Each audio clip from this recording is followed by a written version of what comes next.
Clicked it. It's clicked. We're ready and back. We are live. Another episode of Unfiltered Copenhagen. As always, Ford and Rodolfo. That's me. And that's you. That's right. Good to see you, Ford. Yeah, it's great to see you, man. It's been, 2 days since I last saw you? Yeah, it hadn't been that long. That's for sure. Yeah. What's up? How's it going? How's the weather? The weather's pretty shitty yesterday, actually. It was windy, cold, wet. It's starting to get a little miserable outside. Yeah. Winter's coming. Especially with the wetness and the wind. It's like when it's cold and humid and windy, that's the most miserable part of Denmark. I think the wind is really what fucks it up for me. Yeah. Like, I don't mind the cold too much. Mm. The rain is not very nice, but the wind... I mean, the thing is, you can actually tell that a bad day is a day with wind. Like a bad weather day. I mean, it can be raining, sure, it can be cold, but if it's not windy... It's okay. You can tolerate it pretty well. Well, I can, at least. Yeah, really whips through you, that wind. Got to get the gloves on and, the scarf and all that shit. It's, For some reason, I just saw you saying that there's some cartoon character. Really whips through you. Yeah. Yeah. That's me, the cartoon character. You are a bit like a cartoon character. I mean, well, probably all of us have a bit of cartoon character in us. Yeah. But yeah, it's because I don't know, it's the way you express it. You express yourself and the way you sometimes can put on a reinforced American accent from any region, really. But it could be from the South. It could be from the Bible Belt. It could be from anywhere. And you just bring on an extra flavor of Americanness. Oh, speaking of America, we're going to have next Thursday, limited time only, we're going to have some, well, I guess not limited time. We're going to have some fucking Tony Satcheries in the house again. Next Thursday. Yeah, our good friend I think he's in Austin right now. Mm-hmm. And he stopped by HEB and picked up some Tonys. So let's hope he got, at least 2, 3, 4, 5, 6, 7, 8 cans. I don't know. Enough cans, to last us maybe a year. Red gold. Yeah. Could you call it that? Red gold? Yeah, orange. Like if black red. gold is oil, red gold is then Tony's. red gold is Tony's. It's green gold because it's in a green can. Yeah, but the spice itself is reddish. Reddish. Because of all the paprika and the chili and who knows what else.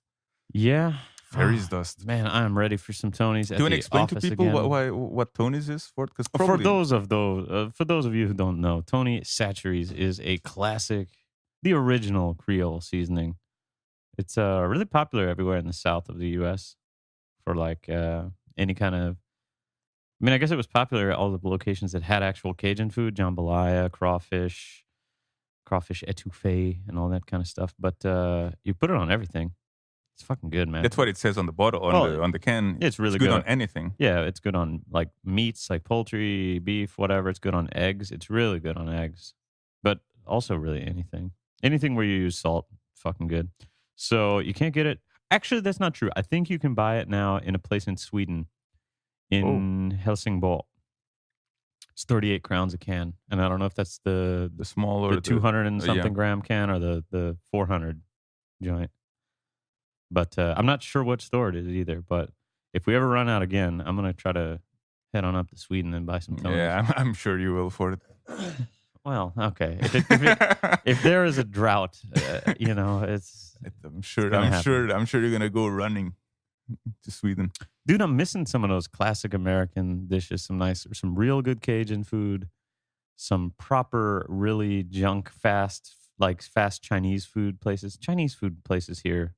Panda Express. Not necessarily Panda Express. I like that though. But the American style Chinese dishes where it's like General Tso's chicken, broccoli beef with the brown sauce.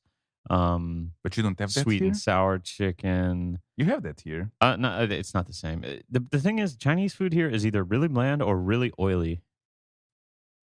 And yeah, there's. I don't know how to explain it. There's a difference in the flavor profile. Are you talking about Chinese restaurants where you sit down, or are you talking about takeaway, or I'm talking about like just eat delivered food? In the U.S., Chinese restaurants are like cheap. Like it's. I mean, it's maybe not quite how like kebab places are here, but it's like the generic cheap ass, like pretty good food that is accessible and you can just order. And for 10, $20, I mean, you can order and some guy will drive you out some fucking General Tso's chicken and a broccoli beef, lemon chicken, whatever. And I don't think they really have. I'm not talking about necessarily sit down restaurants. Of course, some of those places that deliver have a little sit down place, but it's kind of a hole in the wall type place Mhm. usually. It's not like a real fancy restaurant or anything. No, but I know what you're talking about. Like I've Panda always Express is the fast food version of it. yes, And they have the but same they have kind of orange dishes. chicken, Yeah, orange which chicken is is good. wonderful. Yeah, so is lemon chicken. Lemon chicken. It's Yeah. probably similar, just Well, lemon instead of orange. yeah, lemon chicken is like it's kind of like battered, like fried chicken tenders in a way, but then you have a kind of sweet sauce that's like a condensed lemon sauce. Hmm. So it's really lemon citrus sour, but it has some sweetness to it too. So it's like a bit of a sweet and sour type of sauce. So you just dip those chicken strips in there and go to town on that. The classic sweet and sour. Yeah, the classic sweet and sour, General Tso's. Man, I could go for some Chinese right now. I some actually actual good I don't Chinese. know too many good Chinese places here in Denmark, and especially when I moved here, it was hard for me to find anything because all the Chinese places that I remember were buffets. Okay. Which, I mean, if you go to a buffet, yeah, it's going to be cheaper, especially if you eat a lot. But the quality, I mean, once you have a buffet, you're not going to have the same quality as if you just order a dish Yeah. made for yourself, so to say. Yeah, it's hit or miss. I mean, it's usually a miss. There was some discussion going on. My girlfriend was checking like the Americans in Copenhagen or expats in Copenhagen Facebook group, and she was saying that everybody was kind of agreeing that yeah, Chinese food here is not really like they missed the original kind of Mhm. American Chinese food, which is so funny because you know it's just you want a certain country's version of a different country's food, Yeah. like American pizza or whatever. And people were saying that this place Magasasa Yeah, is actually I was really good. I was going to talk about it. There's Have you been there? Yeah, many times. And is it good? It's very good and Okay. it's very cheap. I need to try that shit out. I mean, there's more than one Magazaza. I don't know if they're all owned by the same or not. I but- think the one she was talking about was not the one in Kulbyn. Oh, but, okay. But there's one on Istegel. yeah, I think that. and there's maybe one on was the one. Kulbyn. Yeah. I don't know if they have the same name. I don't know if they're owned by the same people, owners. The one in Kulbyn, it's if you want to, I think they separate it. They call it dim sum and cocktails for the one in Kulbyn. And when I first went there, I had heard about it as being a dim sum place. And I have to say, their dim sums are pretty good. Okay. It's not the kind of Chinese food I was used to eating when I ate Chinese, like back in Portugal. Yeah. But the dim sums there are pretty good, and they have really good noodles and other kinds of Chinese food as well. I mean, really good. I find it really good. Mm-hmm. It's cheap. I don't know the prices, but compared to Copenhagen prices, it is pretty cheap. Yeah, you walk out of there saying, "Oh, okay, it wasn't too bad." Or whatever. Yes, Okay. yes, for sure. Like you really. It's like sometimes I might feel like, oh, I could eat maybe a little bit more, but not too much more. And then the price kind of influences it, you know, because it's like, oh, if I'm gonna spend like 60 krona on something that I don't really need, it's just a bit of gluttony. Maybe I just won't order it.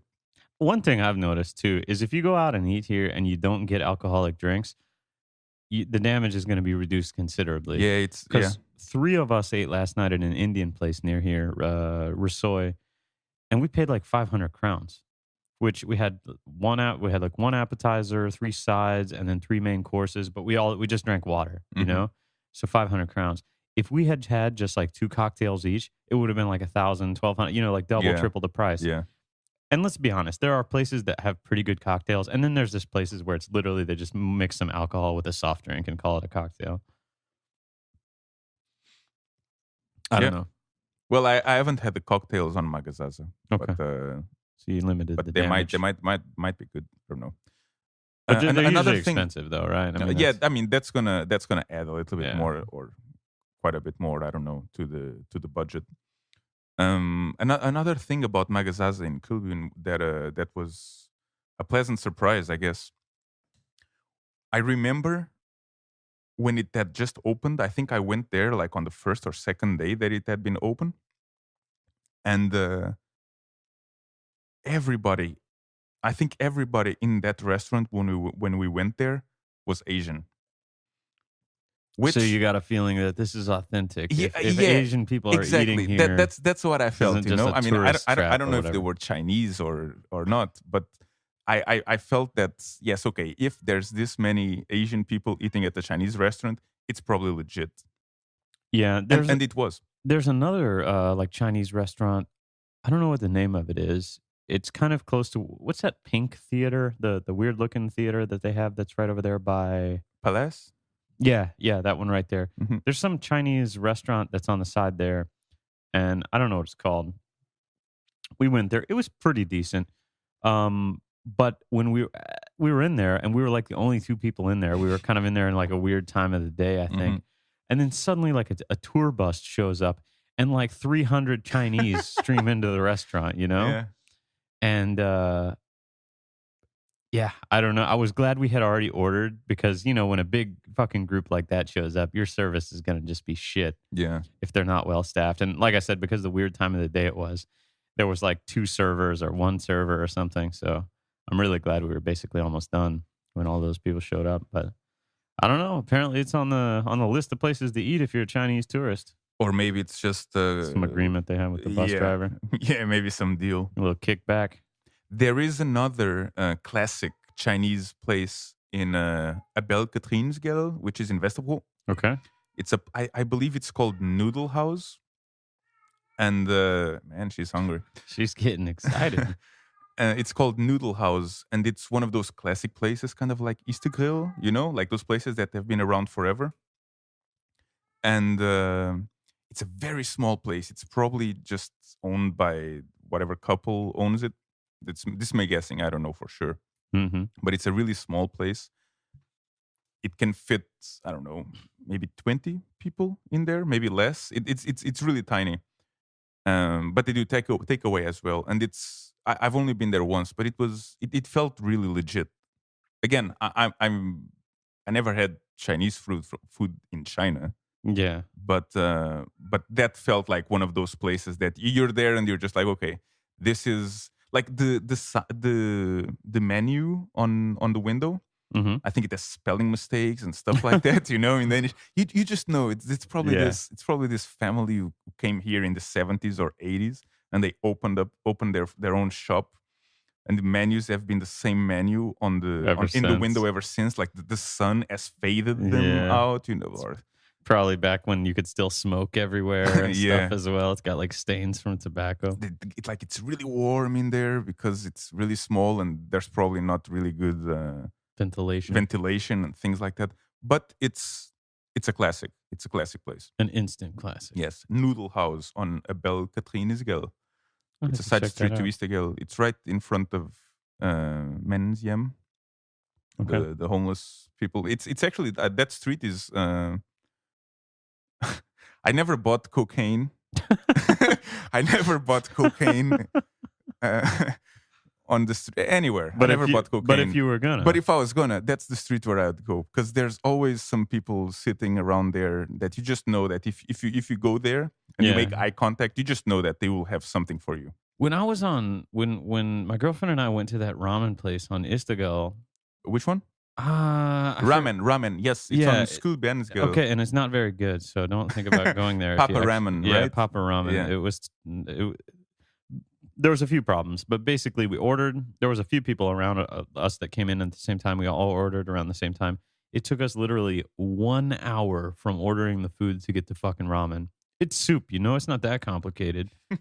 But on top of that, it was really salty and oily, and it just didn't taste very good, to be honest. My girlfriend couldn't really finish hers. I didn't finish mine all the way either. But it was disappointing, and a lot of the reviews said the same thing. And so, yeah, whatever. I should have stayed away from it. But as we were leaving, I remember we were walking down Istigal, and we passed some, corner or whatever, and there's always guys just hanging out on the corner, kind of looking like, yeah, I don't know, they're either guards or lookouts or watch or something. I don't know.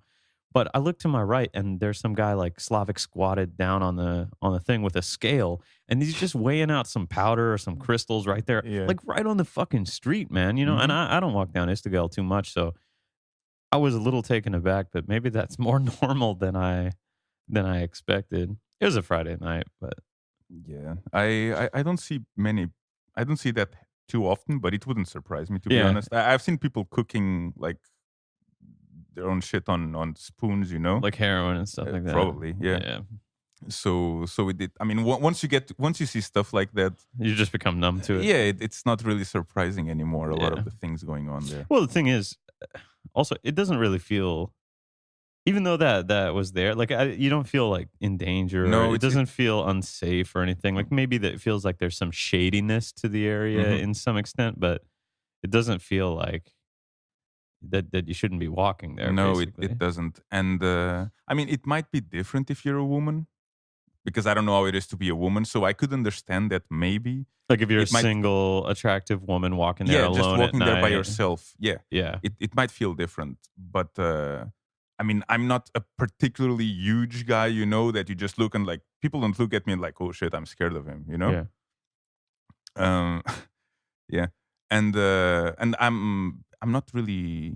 It doesn't bother me at all No, walking around no, there. I didn't feel bothered at all. I was just shocked because it was so blatant. You know, like you would think if you're going to do something like that, you would go into like a little bit of a hidden area or, yeah, I don't know, whatever. Mhm. Just literally right there on the fucking sidewalk. So, yeah, whatever. I mean, a man's got to do what a man's got to do for it. Got to sell that powder or whatever it was. There's a police station right on the other side of Mhm. Men's Yeah, Yem. there was some police activity going on too while we were there, but it didn't seem to be related to that. I don't know Yeah. what exactly what was going on, but we were like, what the hell? Why are all these police here? And it wasn't just because there was a station. Like they had lights on, they were doing something.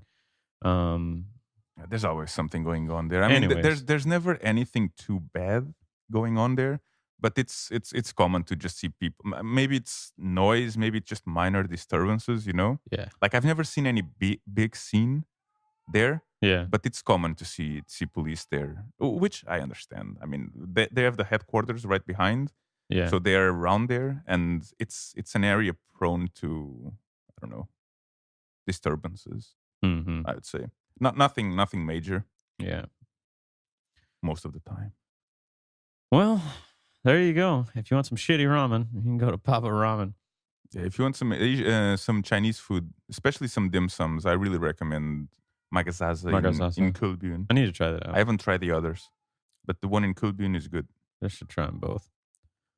And I, I have a friend who's he's kind of obsessed with dim sums, Yeah.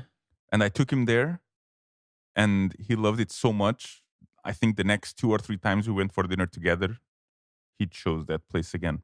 So I mean, I'm not a dim sum expert, but someone Who that I likes know dim sum who was pretty stoked I about would it. say, I don't know if he's an expert, but he's clearly an enthusiast, a Yeah. dim sum enthusiast, and he vouches for it. Okay. So there you go for it. Dim Perfect. sums.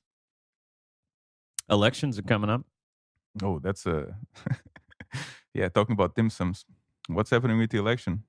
I don't know. We got our cards in the mail that we can vote. So yeah, I Yeah. guess we might as well vote. You know what I mean? Yeah, Might as well do it. Where do you vote? I'm not sure. I need to look that shit up. I don't know if you need to go into a physical location. I would assume Yeah, you well you could do early voting online, maybe, Yeah. but I think that's already done. No, right? I'm not sure you can do early voting online. You can do Okay. early voting In in person? libraries, I think. Okay. I think if you go to, I think if you check on kk.dk, so the Copenhagen's Kommune, Yeah. you will have information there. I think I saw a video somewhere of the Kommune actually explaining what you have to do, and you probably just go to some library or some BOA Public location. service or something like that. Yeah. So I think And I'll look vote. a little more into that and we'll go do that sometime this next week. I think it's the 21st is the date. I'm actually not sure when it is. I'm not sure if that's the deadline or the day that it's that you need to vote on that day, or if you can vote before. But I'll look it up. So I do a little more research on the candidates and stuff like that. Yeah, you don't want to be uninformed when you vote for it. You might end up electing some No, Trump-like character. no. But I mean, it'll probably be more left leaning. Just a wild guess, you know. Probably not voting for Dansk Folkeparti. Actually, no, I have a friend of mine who voted for them. He lives in Vestapol, Yeah, but he voted. Well, I think he supports the F. Well, I don't think. I know he I supports know the there's a F. lot of people that support him, and I mean, I just think it's strange if you support the F that you mhm, choose to live in Vestapol. You know, in a I super would. multicultural area or whatever. Yeah, well, it's probably less than what it was 10, 15 years ago, but yeah, it's a place that I don't know. Stereotypically speaking, if I think of a DF supporter, I don't think Hmm. of someone who wants to live in Vestapol. You know, I would imagine someone who would live in the suburbs or Frederiksberg or something like that. You know, like a Yeah, place more. a little more homogenous, more Danes only, and more I would assume typical so. suburb. Yeah.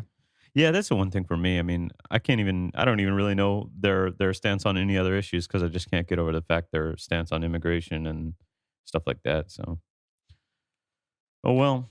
Well, I know they support welfare and like that kind of socialist, a lot of socialist ideas, Hmm. but only for Danes, Yeah, or rather, yeah. if you're a white Dane, basically, probably is there. Maybe they don't say it, but get the feeling that that's kind of Well, the underlying feeling. when you want to help out people, but at the same time, if someone is a bit too different than you don't want them in your country. Yeah, yeah. I don't know. That's I can't get really along with that whole deal. It's okay for it. That's why you can vote. Reminds me too much of that Trump stuff going on as well. But that's progressing. Also, looks like Mueller has subpoenaed some more people. There's some revelations coming out about Kushner and Trump. Matter of fact, I saw a an article yesterday that talked about there's a building in Panama that's linked to the Russian organized crime or the mafia or something that Trump owns, and it looks like a vagina. It's like it's Okay, the building itself. pull it up.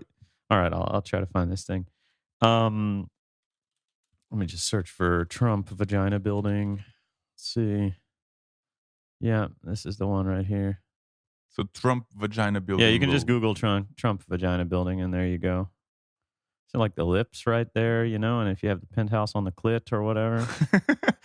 But Yeah. yeah, the Trump Ocean Club Tower. There was a Reddit post about this, and there was the funniest fucking comment I have ever seen. Um, I think on Reddit at all, and it was a story about. God, I wish I could find it. I don't even know if I fucking have it here, but it's not here. Oh, I gotta find this for you, Dolph. I gotta find it. I think this is it. I think this is it. Okay. So this was posted yesterday on Reddit, this picture of the building or whatever. And yeah, the first comments are like, I saw a picture of it. It's hard not to laugh a little bit. And he's like, you know, um, this is the type of building that Trump would grab, you know, or whatever. And there's this other guy that comes along. Let me tell you a story. Sometimes I wish I was Godzilla, you know? That way I'd be able to just cause havoc throughout the city until only that building remains. Then I'd grab it by each flap, so to speak, and start sliding my enormous lizard cock up and down the middle. Think of the view of the people inside would get. And he goes on and talks about shooting his reptile Godzilla load all in this building and then fucking like swinging his limp dick at some tanks and knocking them out of the city and then just wading back into the sea to save up his load, you know, for another 1,000 years or something. Anyways, Sounds like someone should animate that for it. yeah, it's one of those things where you think like shitty watercolor or one of those guys is going to come in and draw like a picture on it. Anyways, I found it hilarious. But Trump is, there's more news about his involvement with the Russians and Jared Kushner and all this stuff. I will be really happy if justice is served. Like basically if the bottom of this, because it really fucking sounds like to me something shady went on, and I just want all that shit to come to light. If he did all these things that are illegal, I would love to see him fucking leave the White House in handcuffs so that we can get on with the business of unfucking our country. I think. And that's not the only thing that needs to happen. They need to fix all the money in politics, but it could be a start. Do you think he? Do you think he has like not just monetary, but let's say like it's for his own advantage that he is allegedly colluding with Russia, or do you think he might be blackmailed in some way, you know, or Hmm. some kind of like he's being forced to do this, but he can't really say it out loud? Well, over the past week, some new information came out that basically the Trump organization is worth only a tenth or a 14th of what he said it was worth. So, like, there was claims that it was worth, the Trump organization was worth $10 billion, and now it seems like it's only worth 600 million. I know, what a tragedy. The Trump organization. Yeah, I guess whatever his business is and all his Yeah, stuff under yeah. his umbrella. So it was claimed at 10 billion. I think it actually only has 600 million. And there was some speculation about why he never put his tax returns forward is because it would show that he basically lied about how much money he had. And for Trump, it seems like the biggest thing, the biggest embarrassment or failure as a person is to not have enough worth. Like his worth is completely defined by how successful he is monetarily only. Hmm. And that is kind of like an American thing in a way, but his is like to the extreme, you Yeah. know? So there was some speculation and people like, I guess, theory crafting or throwing ideas around that, you know, maybe the reason he didn't ever release his tax returns is that he didn't want to be exposed as not having made that much money.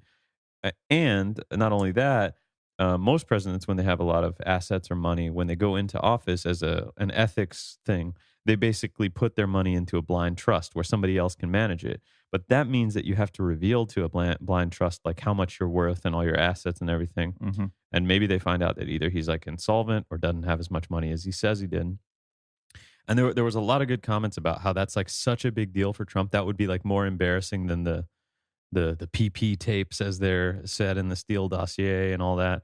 That could be the biggest thing, the biggest blackmail item that Russia holds over Trump is that they know like in depth about his financials and in how bad of a shape his financials are, and that makes a little bit of sense to me.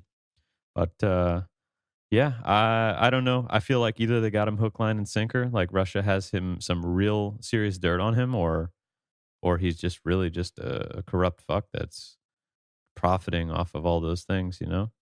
You know, there's this famous quote. I can't remember who said it, but it's like, don't attribute to Malice, malice what what can be explained by stupidity or something along those incompetence. Yeah, don't incompetence. attribute it to malice what can be explained by incompetence. Yeah, I think it might be suitable to this. Mm-hmm. But I mean, it's always fun to think about the Well, he's not a very good liar. theory, Like conspiracy theories. if you ever want to know if Trump's lying about something, just wait until he tweets out that he's not doing something, and then that's like the opposite of whatever he tweeted is always true. You know, so it's like it's what it seems like. Yeah, what a character! What a lovely character. It's actually quite funny to go back on YouTube and watch interviews with him Mm-hmm. from way before, like from well, it doesn't need to be too long ago, but even like 2012 or something like that, like because he used to go on on these late night shows like with Jay Leno and stuff like that. I find it quite fascinating to see that and to see a lot of like ticks and small behaviors That he does. that he does that now it's just so, oh yeah, of course he still does Mhm. that now, or yeah, he was already doing this back then. It's quite interesting. Yeah. There was also a pretty funny gif of him drinking some water. It's funny because I think during his campaign or whatever, he made fun of Marco Rubio and told him he was a choke artist and that every time he speaks in public, he needs to drink water. And, you know, that, I don't know, basically making fun of the fact that the guy is drinking water while he's having like a public speech, which is totally fucking normal, you know? But he just made this big deal about how this guy's a choke artist. And I guess, yeah, a couple days ago after his Asia trip, he came back. He grabbed this bottle of water and like awkwardly opened it. And then, you know how like when like a toddler grabs a cup with both hands, like a big boy cup, like has the two-handed grip Yeah. so it doesn't drop it. Trump has this awkward sip where he like kind of puts his mouth down to it and holds the bottle with both hands. It's almost ridiculous looking, but I just think it's funny, all the hypocrisy where he calls out somebody for doing something and then later he's doing it himself and it's completely fine. He reminds me a little bit also with the tweets. He reminds me a little bit of that fish from Finding Nemo. Have you seen Finding Nemo? Like Of the course fish, I have. I the love fish that. with the memory? short memory. Yeah, the Ellen Ellen's generous Ellen, fish. yeah. Yeah, that's Dory? Yeah, I guess Yeah, so. Dory. Yeah. Because especially sometimes with the tweets when he kind of contradicts himself, you Yeah. know, and just that's what it reminds me of. Yeah. That is such a great movie. That's one of my favorite Pixar movies of all time, is Finding Nemo. It was a great movie. I really enjoyed it. I don't think I've seen enough Pixar movies to. Just like watch all the Pixar movies. They're all fucking great. Have you seen Yeah, maybe I should. Should I put it before or after the? whatever you want. You can put it wherever you want in your ordered list of shit that you're never gonna watch, but say that you will. Hey, don't lose hope for it. Come on. I've lost hope. That ship has sailed, Dolph. It's been what, like a year and a half since I told you to watch Forrest Gump and some other classics. It's been since we started the podcast. Feels like a year and a half, Dolph. No, it was February. I thought I told you to watch Forrest Gump even way before we did the podcast. Well, maybe you did, but it's only really become a serious request during the podcast. Okay. Yeah. All right. And The Notebook. Yeah, well, you need to have a good cry. And The Notebook. So talking about Notebook, what else is going on in Copenhagen here, Fort? Well, what is going on? We were talking about the elections. How about running for erection? Oh, that's the Danish local politician embroiled in a gangbang scandal, Dolph. Who is that? That's Per Zeidler.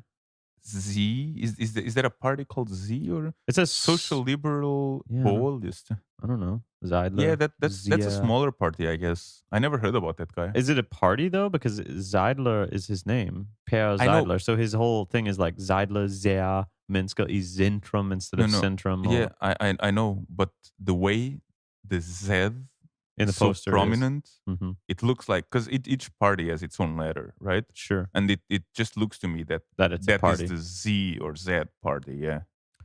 Police are reportedly investigating if he arranged a Jutland orgy. Let's see. Some politicians warm up for elections by meeting with constituents while others hang up posters or spread the good word on social media. Per Zeidler, though, apparently prefers a slightly different strategy. He's being investigated by police for his involvement in 2 gangbang events that took place over the past 2 weeks, according to Stiften.dk. He reportedly drove 2 young women to and from sex orgies involving 11 men at some congregation building near Vejle twice over the past 2 weeks. Should the police discover that he was the organizer of the event, he could be charged with pimping and face a prison stint of up to 4 years. 2 other men have been arrested and charged with pimping already. It's been speculated that the politician is indeed one of them. What do you think, Dolph? 11 men, 2 girls? I don't know. There's not enough information. Did they do it? I mean, I know, I guess prostitution is illegal in the first place. So if you're caught doing something illegal like that, you shouldn't be doing it. But is it? But if it was, but wait a minute, there's no real talk about whether this prostitution was involved, right? No. You could have a social gangbang where 2 girls are like, I just want to get railed by. It's more like a disclaimer, like a disclaimer that I'm just saying that maybe there was money involved.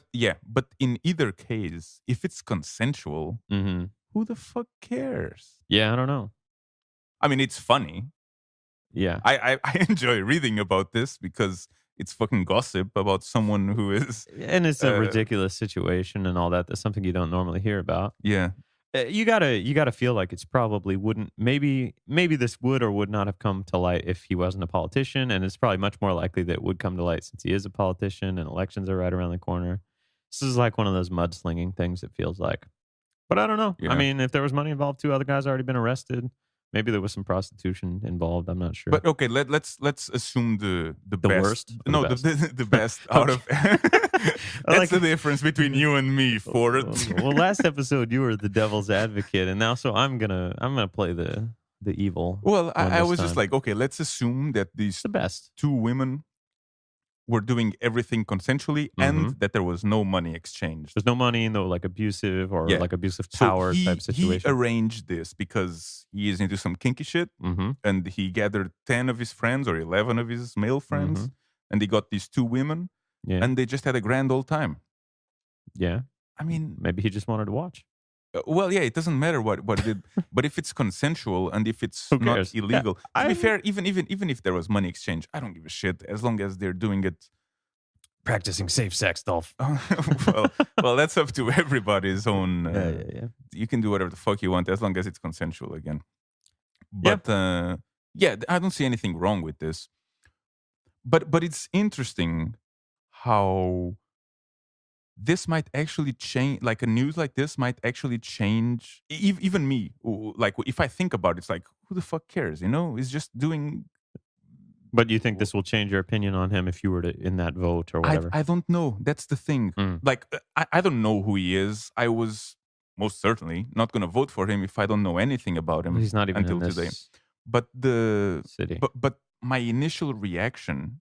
Well, my initial reaction is, oh, that's funny. but what I'm saying here, like, oh yeah, what the fuck is wrong with that? Blah blah blah. That's a bit of a rational thing that I'm saying, you know, because if I think about it, yeah, I mean, who cares?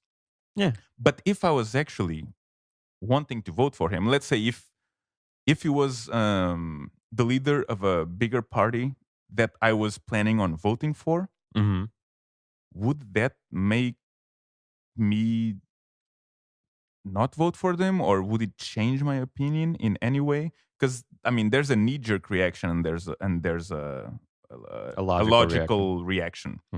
And the knee-jerk reaction, even for me, it's like, ugh, the fuck is he doing? You know, is he running for politician? Yeah, how could you be so stupid to get involved with it? When you actually think about this, like, who the fuck cares? Well, I don't know. It's not the greatest political climate to do it in right now with all these revelations coming on about sexual abuse, abuse of power, rapes, all that kind of stuff that's going on with Hollywood and the Me Too movement. We just saw some article that I guess 132 people in Denmark are now kind of participating in this whole Me Too thing. And yeah, I mean, you're right, but at least with the details that we have, it's limited we details. Can't really we can't say that any it's... sexual abuse has occurred, or even necessarily that prostitution or money changed hands. It just happens to be that a politician was maybe involved in perhaps organizing. But the thing is, if he's organizing an orgy and no money's involved, I don't see the problem in that either, right? Because if a group of consenting adults wants to get together and have a sex orgy, I mean, that's their decision, you know? Yeah, I don't see what... And if it's a problem, I would actually like to know where the line is, because there's clearly not a problem if I have sex with a girl like that I met at the bar, right? Yeah. So if it's 2 people, it's okay, right? So if it's 3, is that not okay anymore? Well, I don't know. Or if it's 13, I don't know. What's the line? I don't know. Do you think this could be just a... I think it's got to be related to politics. You know what I mean? Like elections right up here. This information comes out right around this time with elections. I mean, I guess maybe it happened. Apparently it happened October 25th, but so I guess it was fairly recent. But I feel like election stuff always blows this a little bit out of proportion. If this was just a normal guy, you wouldn't see this in the news probably. But the fact that he's running for some office, that raises no doubt the stakes a little bit, for sure. And by the way, about the party thing, the Z that you were talking about, Zeidler left Liberal Alliance earlier this year to found his own party, Social Liberal Boalista. But it doesn't have a Z in there, but I guess he just uses the Z character because that's his name. And in it's collaboration with his son. Yeah. Is that nepotism? I don't know. Drama comes just weeks after Anna May Alaslu stepped down as mayoral candidate for Radikale in Copenhagen following revelations of nepotism. Nepotism, there you go. Speaking of nepotism, how about Trump? He's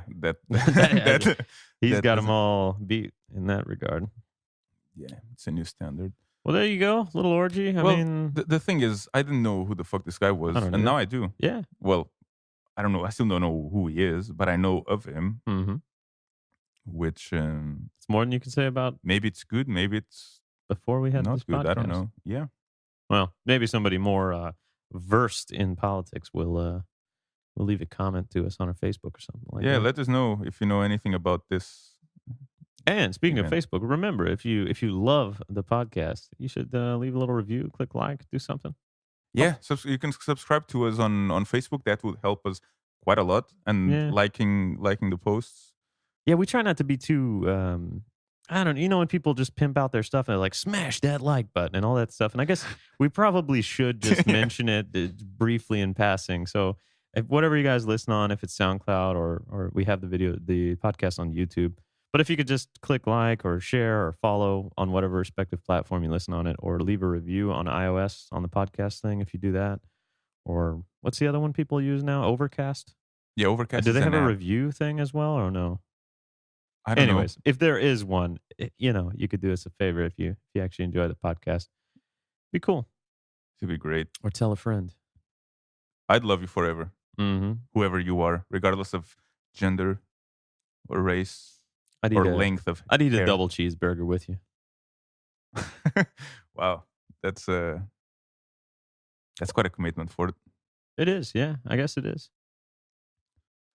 I mean, when's the wrong time to eat a double cheeseburger, Dolph? I mean, it's not really much of a commitment for me. I like how you say double. Yeah, it's got to be a It's not double. like I did a cheeseburger. Dude, no, it's a double. A single patty is not enough meat to bread ratio. You need the double patty. It depends how big the patty is. Okay. In very extreme circumstances, you're correct. At I remember gasoline grill, exactly. at gasoline grill specifically, you don't need to get a double. But in pretty much any other place that I've had a burger here and in most of the world, I prefer the meat ratio of a double cheeseburger instead of a single. But if it's a smaller bun, then the ratio is.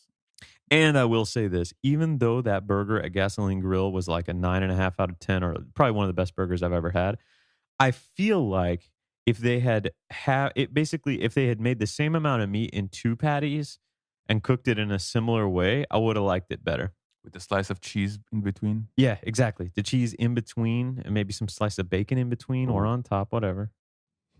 I like that separation. Go on.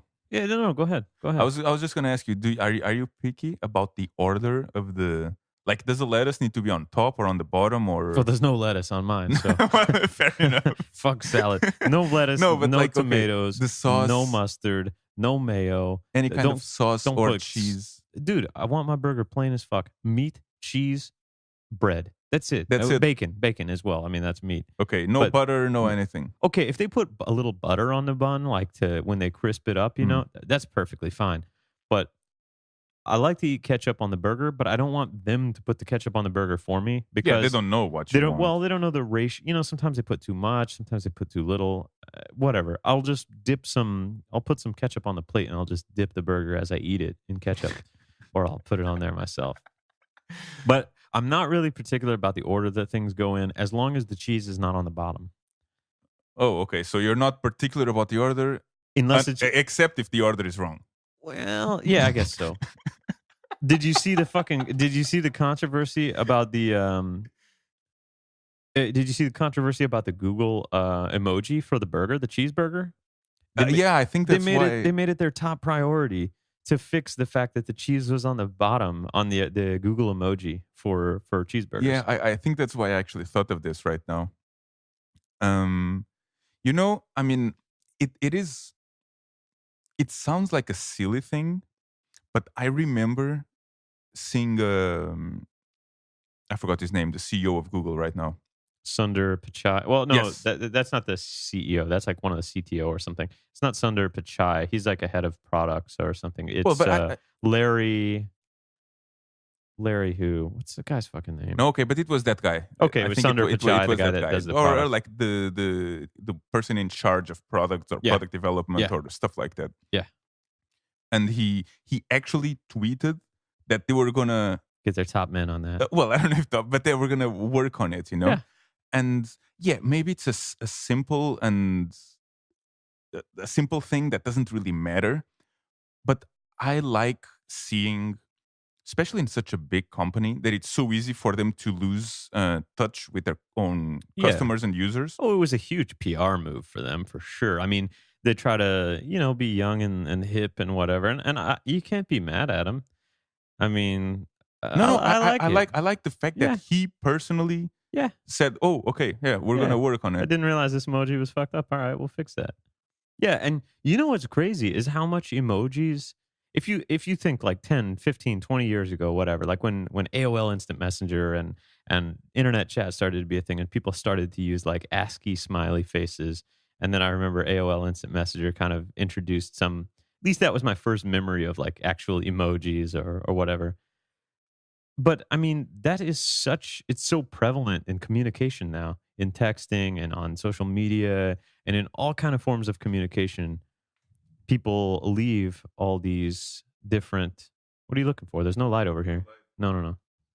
I want some light for it. All right. Well, we'll sort that out in a little bit, or we won't. I don't know. Um, but these emojis are like super prevalent. And every time they update iOS now, there's like another 20, 30 emojis or something. And I always like to look through and find out, kind of see what the new options are, you know? Dude, I have to say, I I keep my phone updated because I'm a paranoid guy, security guy. Yeah. But I don't really care about reading what The emoji changes. the updates are and the stuff that happens. You know, like what they actually changed, or I don't know. Maybe the calculator now supports an Yeah, yeah. extra. I don't care about this shit. I don't care about those things in the updates. But every time I see an update that says new emojis, I always go and see which ones which Yeah, new man, emojis because are. you never know when you're gonna get a good one. The two that I think I use the most, that I like the most, is the crying laughing emoji, the one where his head is tilted, or like the regular crying laughing emoji. Yeah. I love them, and the American flag one. Oh, of course. Anytime there's something that's very American, I like to drop that. There's no bald eagle emoji. It needs to be like a really glorious, patriotic looking eagle. There's no eagle emoji? Well, there might be an eagle or some sort of bird, but there's not that classic like profile like that face on of the eagle Mhm. shot, or the head on, but where the eagle is turned to the side and you see the beak. That classic American eagle. That's what I want an emoji of next. Maybe I should tweet the Google guy. Yeah, Say, maybe they. right after you're done fixing the burger emoji. Well, but the emojis is not him that does that. Is the doesn't matter. He knows the guy who does it. IEEE, right? He can hire and fire a guy to do emojis. All right, that's your emoji request. Yeah, You heard it here first. Yeah, if Sunder's listening, just go ahead and get a bald eagle for us. Nice patriotic bald eagle emoji. What else we got, Dolph? Should we move on from orgies and emojis? Let's move on. I'm just gonna turn on a light over there while you read the article. All right, yeah, there's one by the couch, and then yeah. Whoa, easy there. Don't trip. What else do we have? Foreign professors being reported to police for passing on knowledge. There are currently 14 cases involving university employees feeling the pinch of Danish laws. You could probably also turn the one on in the yeah.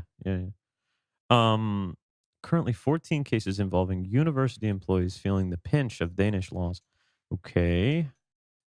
An increasing number of foreign university employees are landing in hot water for passing on their knowledge. As of now, there are 14 ongoing cases involving university professors and associate professors who have been reported to the police or have been fined for carrying out their work and disseminating their research. What the fuck is this? Does this sound some like alternate reality to you? Do I know? What's the point of somebody who does research at a university if not to share that research with the world or try to make humanity better or more educated about something? I don't understand why people are getting in trouble. But what was their research about? I don't know. It says one of the more high-profile cases involves the U.S. professor Brooke Harrington at Copenhagen Business School. He's being fined for meeting with Parliament, the tax authority SCAT, and the Danish business authority Erhvervsstyrelsen to share her expertise on tax havens.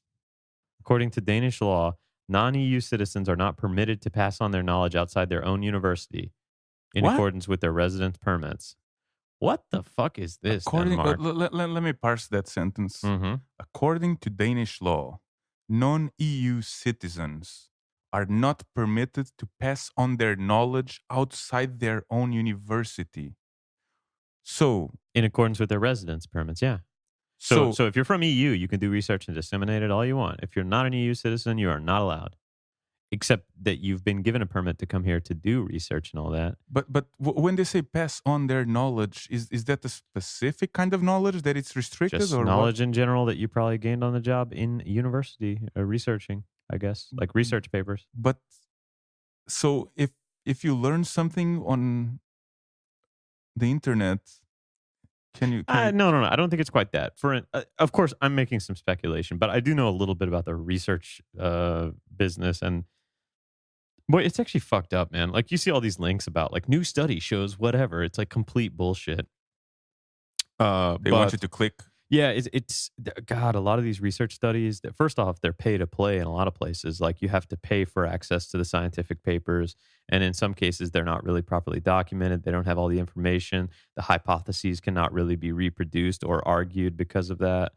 So if you follow the scientific community, you know that there's a bunch of bullshit with these scientific journals and these research papers already. But it's big business, actually.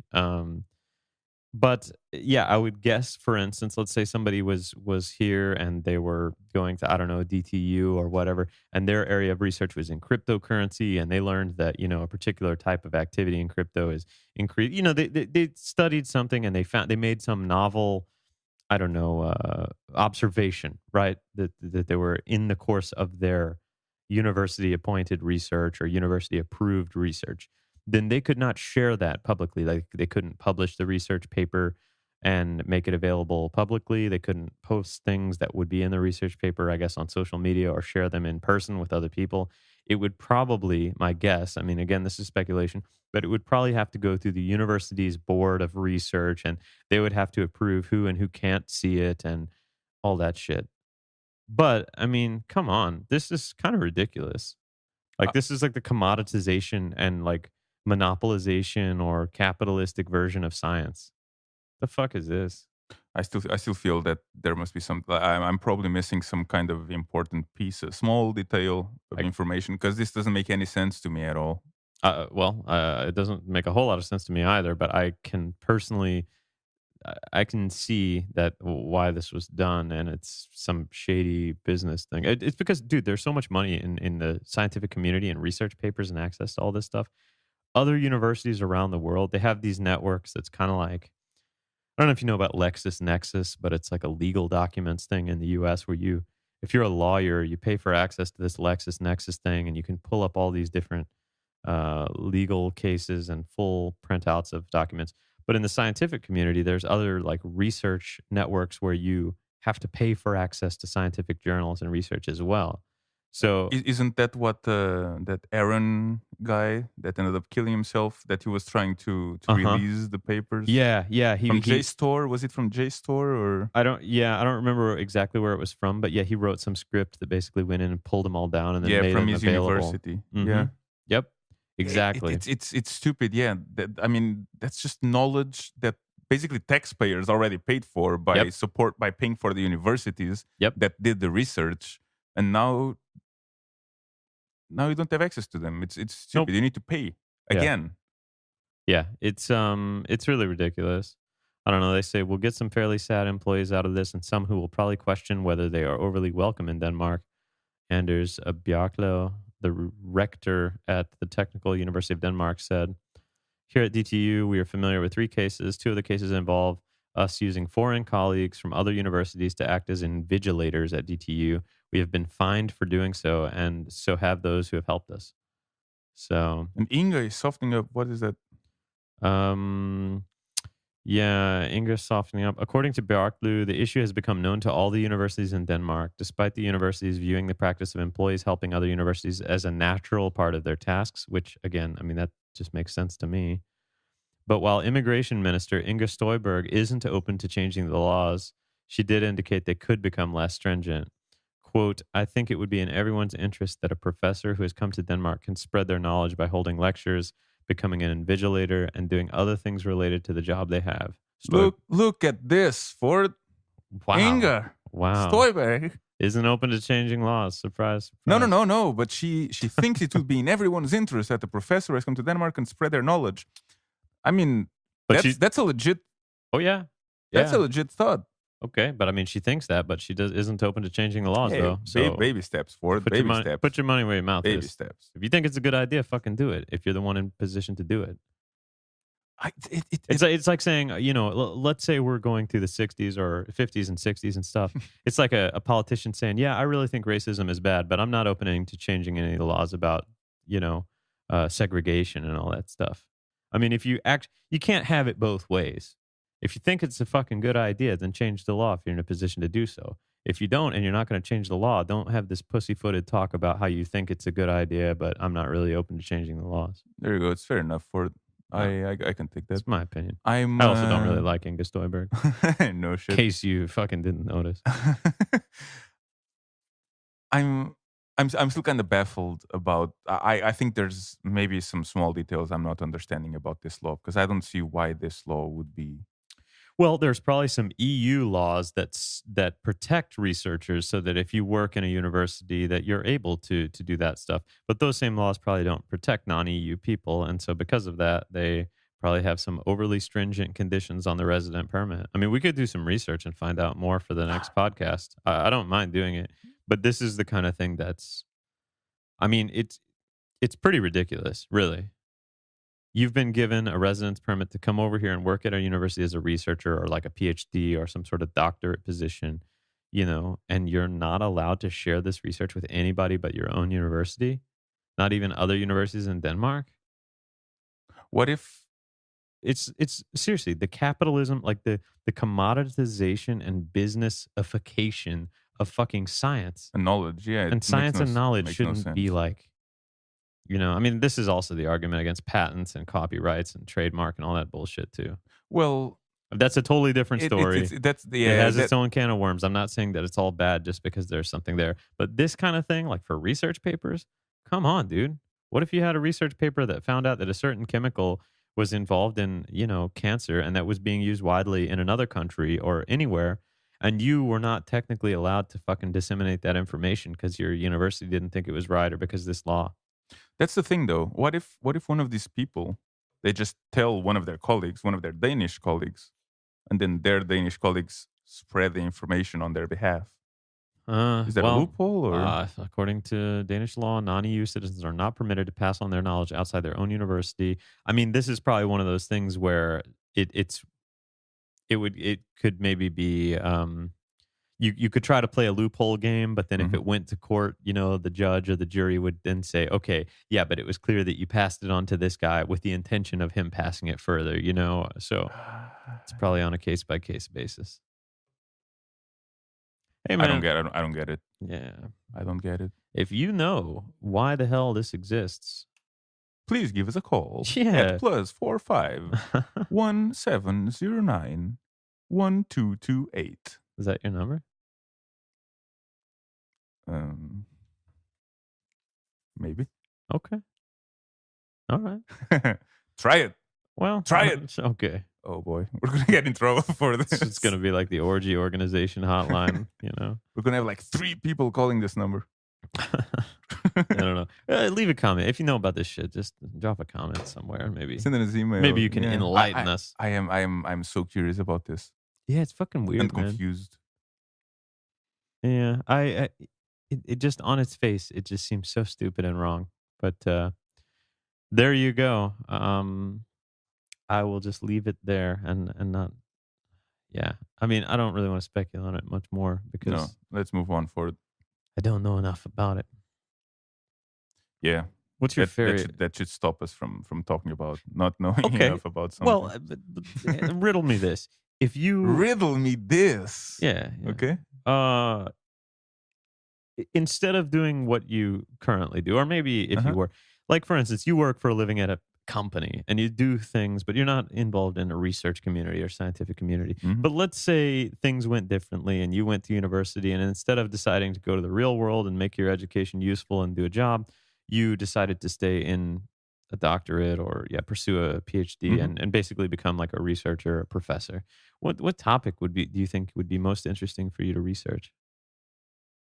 Like, do you have an idea about what you would spend your life's work. Of all the topics that exist, or in something that is Uh, related to what I currently of any do? topic that exists. Yeah, I guess that Oh you would be boy. interested in. I mean, or something related to what you're I currently I working I with. I don't know. For one of the things about me is that every couple of years I just get into something new. Okay. So I mean, I if I was going to university nowadays, I would not go into the same. Like I went to study computer science, and I would not do anything computer related if I was going to university Well, why is nowadays, that? because I'm just not that much as much into that stuff as into other things. Such as what would you go for? What would you? I would quite possibly go study go to some conservatorium or something like that. Study composition. Study. I would most certainly study something more artistic. Music, maybe. Oh yeah, something related to music for sure. But Okay. yeah, if I was going to university, I'd probably go do something a bit more. I say composition because I mean I love music, but I don't want to take like one of those. Oh, let's take a singer songwriter workshop. You know, that's stupid. Yeah. You can learn that shit by yourself. I mean something like deeper knowledge. So composition and all those like complex music theory stuff. I find that very interesting. And Learn and that 12 secret chord progressions that can put you in a good mood. yeah. For example, you know, that's one of the things that I would, but I every 2 3 years I get deep into something new. You know, like it. Also, I wouldn't mind doing learning some kind of audio engineering stuff Mm-hmm. because it's something that I don't know. I'm just more into music nowadays, and back then I was only into computers. Yeah. What Yeah. about you? Um, you know, honestly, I gotta say I would probably be more in the I've always been into like audio engineering stuff since I was quite young, but I never found any kind of real outlet to make it a profession or a job. I guess just because I maybe never put enough effort into it, and also you need to know the right people. It's a lot. It's one of those things that really is. You need to know the right people, I guess, to get into the business if you want to make like legit money. Um, Well, yeah, but you can survive on it and make it your job without making yeah, legit money. yeah, I know. I don't know though. Yeah, I would love. I wish I had never quit playing instruments. Like I played violin when I was a lot younger for Then fucking start again 4 or 5 years in the. or restart. Yeah, but oh man. I say that I wish I had never stopped because then I wouldn't have to start again and go through all the effort of kind of relearning everything again. But It's quick. is it really though? Yeah. I guess. Anyways, I would actually probably go for the more technical side of the actual audio engineering, mixing, mastering, or like like research into acoustics and the way sound travels in different spaces and all that. I find that stuff really interesting. Yeah, there you go. So I would probably do some research like that. So maybe not anything to change humanity. You don't need to change humanity to feel fulfilled. Well, Oh well, I don't some know. people probably do. When you I don't. when I see the stuff that like Elon Musk is doing with SpaceX and Tesla and all that shit, you you kind of are like, wow, like this one guy is able to make so much change in the world, and like probably if he didn't exist, I mean, maybe somebody else would do it, but maybe not. Yeah, Like but it he has a goal of just going to Mars. All this other stuff is secondary to him. yes, It's but it takes a certain kind of person to do that. You know, absolutely, like Elon Musk is probably not the kind of person but I'm who would think, oh man, I wish I hadn't stopped playing the fucking violin 10 years ago. You But know? I'm inspired by that. Like it Yeah. makes me want to do something better for society. The same way that Elon Musk was probably inspired. I don't know what his story of inspiration is, but surely he was inspired by something along the way to put him on that path. Whether it was, when we went to the moon, Hmm. like there was a whole group of kids growing up during that time that when we were like in the space race and everything in the US and NASA, like, think about everybody that wanted to become like a mathematician or a scientist or a physicist or a chemist or just involved in science because of that stuff, Hmm. you know? Yeah. So, yeah, I don't know. Which brings me to the other topic is that did you see the news about the new Tesla electric Freightliner and then the new Tesla Roadster? I did not. I mean, I heard about the Freightliner, but Okay. I heard that they were going to announce something in 1 or 2 days, and that Yeah. was what 3 days ago, maybe. So, but I haven't heard about it. It No. looks impressive. It looks really impressive. I mean, Of course, I guess I don't know how many are actually in production and what the timeline for all that is, but um, What's special about it? Or what I mean, everybody, we already know about Tesla and about the electric cars for a few years now. So mhm. what's new or unexpected in the Well, I semi? mean, I guess there's one other company that and all the freight companies are kind of working on their own electric stuff for freight trucks. But I mean, yeah, I mean, this would be one of the first, maybe not the first, but electric freight truck liner, and it's impressive in its specs versus like diesel fuel. Its acceleration is better. It can climb up grades better. It can go faster. It's going to be cheaper per mile. And I think in the case of convoy mode, which is where you have three of these trucks following each other and one driver piloting the one up front. Hmm. So the ones behind are kind of like locked into a follow mode or whatever. And apparently in this mode where they're drafting off of each other and all that, it's actually cheaper than even rail transport to transport goods like that. Okay. So I mean that could be a big change, like world changer, Yeah. and especially if they start getting to the point where they're completely automated or yeah, like automatic driving, self driving. I mean, you're automating an entire industry and introducing like orders of efficiency. Um, so Yeah, it's great for everybody who's not a truck driver, huh? yeah, I guess so. Well, I mean, at least temporarily, it's probably good for you if you are a truck driver because it's probably a lot more. I looked at the images, like it actually looks like badass in there. Like the cockpit of that thing is pretty cool. But Yeah. I thought the more impressive thing was the new Roadster they came out with. They're going to sell 1,000 of these things for $250,000 each, and it's like the new Lamborghini. Like all these people on the cryptocurrency forums and stuff. They've always talked about when Bitcoin goes to a certain price, they're going to buy it. Like their goal is to buy a Lamborghini. Hmm. Now everybody's like, oh, our goal is to buy the new Tesla Roadster. Is this the most expensive, most? It's the fastest production car in the world. It goes 0 to 60 miles an hour in 1.9 seconds. That's faster than anything, Mhm. like Bugatti Veyron, whatever. And then it goes 0 to 100 in like 4 seconds.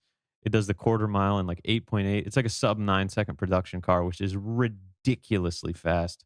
And there's some video from the event where yeah, some guys just get in the car and then they just take them up to like a certain speed. And as you watch the video, it just looks like they're almost just thrown back in their chair and they're just teleporting forward, just Yeah. like a jet engine or something. It's crazy. And it looks fucking sick.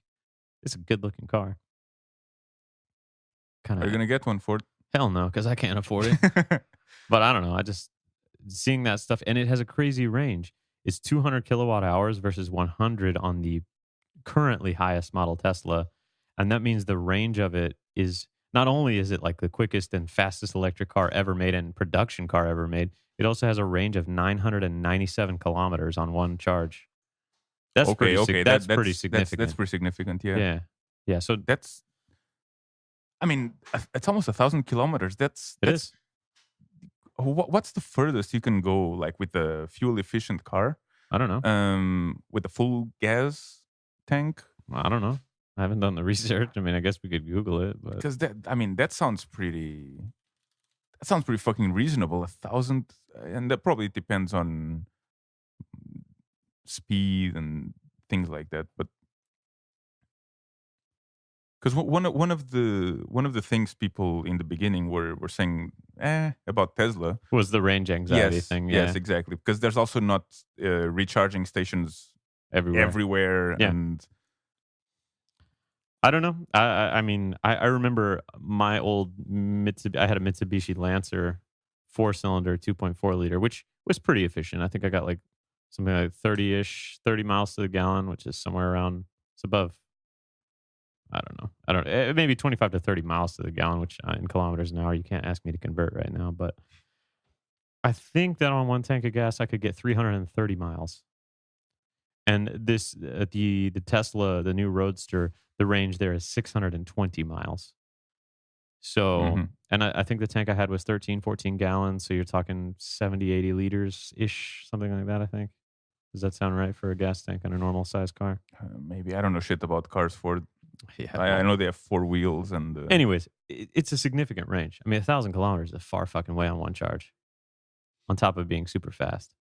It could yeah. go the max speed above 250 miles an hour. And the limiting factor is the tires. because the tires start to disintegrate. And that's Yeah. also the same problem with the Bugatti Veyron. That thing can go 250 miles an hour as well, but the tires will disintegrate after 15 minutes at that speed. Wow.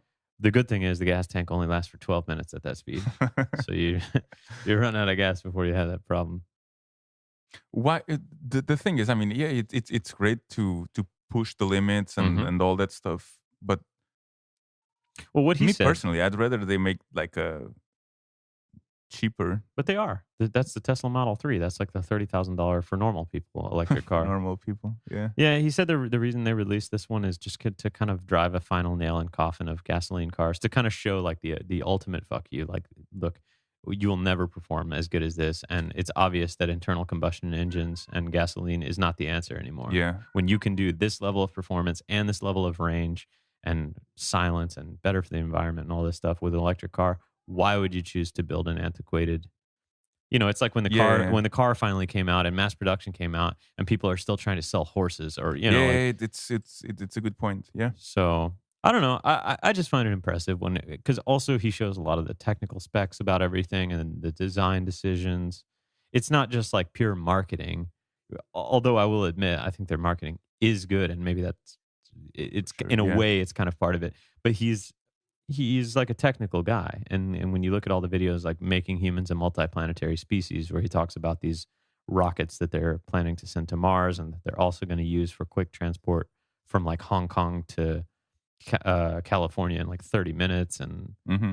I just think it's so cool that he shows everything about like the specs of the engine and how the challenges they've had designing the engine and why they chose the fuel they chose. And Yeah, he's a nerd for it. He's Yeah. like, he's one of us. it's pretty cool stuff. One of us. Yeah, one of us. He's rich though. Well, So yeah, not quite exactly like us. a more determined, Mm-hmm. probably a smarter, more determined, More fuck it. ambitious, maybe. Yeah, I mean, if you're going to go to Mars, you yeah, got to be pretty exactly. ambitious. The only thing setting us back for this is ambition, because we have the skills and we have the Yeah. brain power and we have all that. If podcasting could take us to Mars, we'd be like a quarter of the way there already. Holy shit! If podcasting could take us to Mars for it, we would be exactly where we are right now. You think so? Yeah, I think so. Our podcast is a huge success. Speaking of huge success, or maybe not so much, Copenhagen, increasingly Yeah, a city talking for about the rich people, huh? Yeah, That would be a better segue. I guess so. The process of gentrification has already hit cities such as London and New York and is now very much in evidence in Copenhagen. That's such a weird way to word that. Yeah. I would say is now very much in effect for Copenhagen. So the Copenhagen increasingly a city for the rich only. I do. Do you feel that on your yeah, day-to-day life? for sure. This is not. Oh, well, it's not so much about the daily life. So it's not about like buying food and things like that. I think I haven't read the article yet. Shame Mhm. on me. But I believe this has mostly to do with accommodation, with place to live, like rent and Yeah. apartment. I might be wrong. According to a new report from the Danish State Housing Research Institute, Statens Byggeforsknings Forsknings Institute. Jesus, that's a hard one to read. When houses and flats become vacant in Copenhagen, the chances are that it will be well-off people who move into them. The less well-off are gradually being forced out of the city, despite the well-meaning promises of politicians regarding, quote, affordable housing. Yeah, it's a fucking it's expensive. Shit's not cheap here. It's I really mean, expensive to live in the city, and yeah, go figure. When you live in one of the nicest cities in the world, it's not just that. It's the probably gonna lack be of expensive. accommodation. It's a lot of I believe there's a lot more people in Copenhagen than there were 10, 15 years ago, Sure. and there's not That many that places to much live. more new places to live. Yeah. Yeah, I believe that has to be the reason. We are creating a Copenhagen where the poorest people are being completely pushed out of the housing market and where those who, despite this, are trying to manage have to live in conditions that today we would consider unacceptable, said Professor Hans Skifter Andersen from the Institute. Yeah. I don't know. Despite 8,300 new dwellings being built in Copenhagen municipality between 2007 and 2015, only 4% of those surveyed felt that their living standards had improved in that time. And that hardly seems to chime with the intentions expressed by local politicians. I don't know.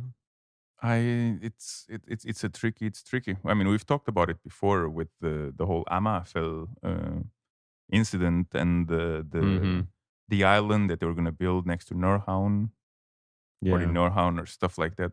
It's a tricky thing. I mean, Yeah, I don't know the exact solution. I mean, it says something here about Frank Jensen has an idea for a 25% solution. He hopes that so-called 25% rule will help. This gives the municipality the legal right to insist that every fourth new flat built is public housing and cheap to rent. But I mean, I guess if it's public housing, you need to make less than a certain amount to be able to qualify for it, right? Or I don't know how that works here. Otherwise, what would be the difference if a rich guy can just buy a cheaper public house or, I don't know. I mean, the rich guy will always be able to buy it. Yeah. It's I guess the question is, yeah, whether it will be affordable. But Well, what I'm getting at it's is if you have this public housing, you have to have a restriction that rich people can't necessarily use. Like it should be only for people who don't have enough money that you give them the cheap price. Because otherwise, you just give the rich guy a cheap price, which he could already afford the more expensive one. Rich getting richer. It's all 1%, yeah, but isn't that discriminating rich people? I mean, yeah, I know it's. Yeah. What a tough life. I'm. Started out with a small loan of $1 million.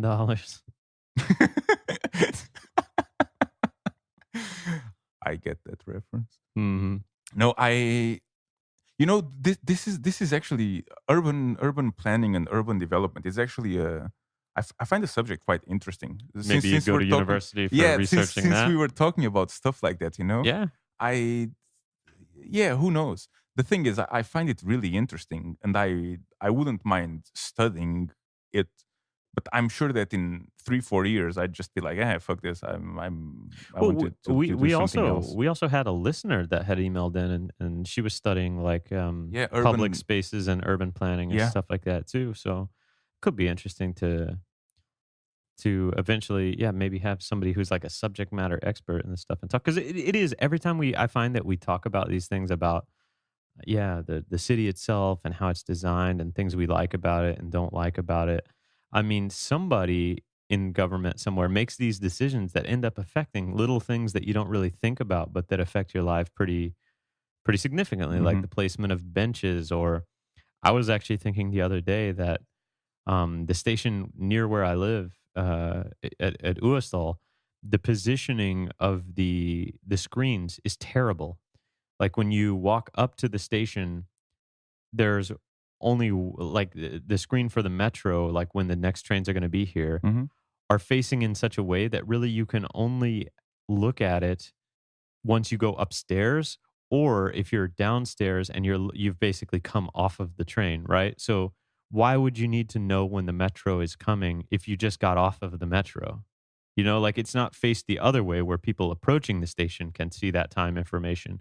Or also the regional train exit, they have that one board up there that shows all the buses, all the metro, and the regional train information, but it's a generic schedule that doesn't take into account delays, and it's facing away from where you approach the station. So you have to get all the way up to where you're about to get onto the train and then turn around to look at that screen. But if you're thinking about taking the regional train, those DSB trains are often delayed, and the other screens down there show the more up to date information about how delayed it is. Hmm. And so then you have to walk all the way down there and to even see a screen to tell you how long it would take. So for instance, this plays out when you go up to the metro and the metro is delayed. Like you go all the way up, you find out the metro is now delayed 7 minutes. Hmm. Well, you're going into the city, so technically you could also have the option of taking the regional train Yeah, to Central Central Station. or to Northport. But to do that, now you need to either use the really slow app for fucking Risaplan, and it's been really shitty lately for me, or walk all the way down to the thing and even further past in like almost like you're going to get on the train to even see what time it's going to go there. So this is just one of those small like urban planning decisions that if they had just put the screens in good locations, like I wouldn't have that complaint or that problem. That was a long-winded way of saying urban planning is important and it's interesting to me. Is this would this be urban planning, or is this more of a private DSP matter?